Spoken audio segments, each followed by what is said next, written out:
ಸಿದ್ದರಾಮಯ್ಯ ಅವರ ತವರು ಜಿಲ್ಲೆಯಲ್ಲಿ ಮತ್ತೊಮ್ಮೆ ಸೋಲಾಗಿದೆ ಸಿದ್ದರಾಮಯ್ಯ ಅವರು. ನಾನು ಸಿದ್ದರಾಮಯ್ಯನವ್ರ ಸೋಲು ಅಂತ ಹೇಳಕ್ಕೆ ಹೋಗಲ್ಲ, ಬೇರೊಬ್ಬರ ಮೇಲೆ ನಾನು ಒರ್ಸೋಕ್ಕೂ ಹೋಗಲ್ಲ. ನಮ್ಮದು ಯದುವೀರ್ ಕೃಷ್ಣದತ್ತ ಒಡೆಯರವರು ಒಳ್ಳೆಯ ಅಭ್ಯರ್ಥಿ. NDA ಮತ್ತು ನಮ್ಮ ಭಾರತೀಯ ಜನತಾ ಪಕ್ಷ JDS ಪಕ್ಷ ಮೈತ್ರಿ ಗಟ್ಟಿಯಾಗಿದೆ ಕರ್ನಾಟಕದಲ್ಲಿ ಸಾಬೀತು ಮಾಡುವ ಮೂಲಕ ನಾವು ಗೆದ್ದಿದ್ದೇವೆ. ಸೂರ್ಯಚಂದ್ರ ಇರೋಷ್ಟೇ ಸತ್ಯ ಸೋಲ್ತಾರೆ ಅಂತ ಸಿದ್ದರಾಮಯ್ಯನವರು ಹೇಳಿದ್ರು. ಸಿದ್ದರಾಮಯ್ಯನವರು ಕುಮಾರಸ್ವಾಮಿ ಅವರು ಸೂರ್ಯಚಂದ್ರ ಇರೋಷ್ಟೇ ಸತ್ಯ ಸೋಲ್ತಾರೆ ಅನ್ನುವಂಥ ಮಾತನ್ನ ಪದೇ ಪದೇ ಹೇಳಿದ್ರು. ಇಲ್ಲೂ ಕೂಡ ಅದೇ ಥರದಲ್ಲಿ ಸೋಲಿಸ್ತೀವಿ ನಾವು BJP ಅವ್ರನ್ನ ಅಂತ.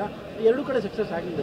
ಸಿದ್ದರಾಮಯ್ಯನವರು ಉಪಮುಖ್ಯಮಂತ್ರಿ, ಮುಖ್ಯಮಂತ್ರಿ 25-33ರಿಂದಲೂ ಕೂಡ ಕನ್ನಡ ಕಾವಲು ಸಮಿತಿಯಿಂದಲೂ ಕೂಡ ಇಷ್ಟೊಂದು ಸುದೀರ್ಘ ಅನುಭವ ಪಡೆದಿದ್ದಾರೆ. ಮುಖ್ಯಮಂತ್ರಿ ಚೇರ್ ಮೇಲೆ ಕೂತಿದ್ದಾರೆ.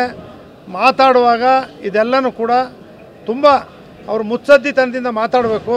ಅವ್ರನ್ನ ಸೂರ್ಯಚಂದ್ರ ಇರೋವರೆಗೂ ಗೆಲ್ಲಕ್ಕಾಗಲ್ಲ ಅಂತ ಏನು ಹೇಳಿದ್ದಾರೆ. ಗೆದ್ದು ಈಗ ಸಾಬೀತು ಮಾಡಿದ್ದಾರೆ. ಏನು ಮಾಡ್ತಾರೆ? ರಾಜೀನಾಮೆ ಕೊಡ್ತಾರಾ? ಅವ್ರು ಅದಕ್ಕೆ ಒಪ್ಪೋದಾದರೆ ಅವ್ರು ರಾಜೀನಾಮೆ ಕೊಡಬೇಕಪ್ಪ. ಅದಕ್ಕೆ ಆ ರೀತಿ ಮಾತಾಡ್ತಕ್ಕಂಥದ್ದನ್ನ ಇನ್ಮೇಲಾದರೂ ಕೂಡ ನಿಲ್ಲಿಸಬೇಕು. ಬಿಜೆಪಿ JDS ನ ಕಾಂಬಿನೇಷನ್ ಇದೆ. ಈ ಸ್ಟ್ರೆಂತ್ ವೀಕ್ನೆಸ್ ಈ ಎಲೆಕ್ಷನ್ ಅಲ್ಲಿ ಏನು ಮೆಸೇಜ್ ಪಾಸ್ ಆಯಿತು ಸರ್?